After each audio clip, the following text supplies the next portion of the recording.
మొన్న మధ్యన అమెరికా ఓ స్టేట్మెంట్ ఇచ్చింది.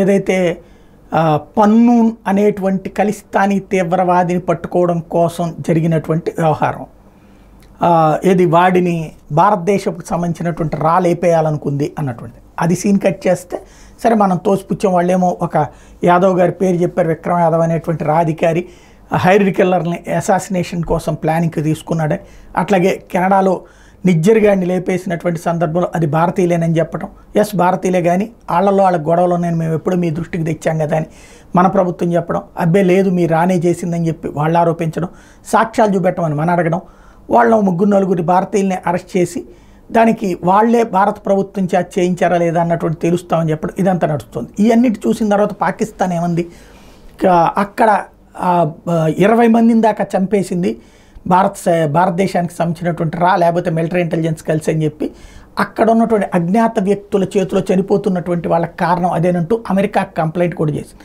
ఆ కంప్లైంట్ చేసినటువంటి వారం 10 రోజుల్లో మరొక 2 లేచిపోతే ఇప్పుడు 3వ వాడు లేచిపోయాడు. తాజాగా భారత మోస్ట్ వాంటెడ్ టెర్రరిస్ట్ సయ్యద్ ఖాన్ని లాహోర్లో లేపేశారు గుర్తు తెలియని వ్యక్తులు.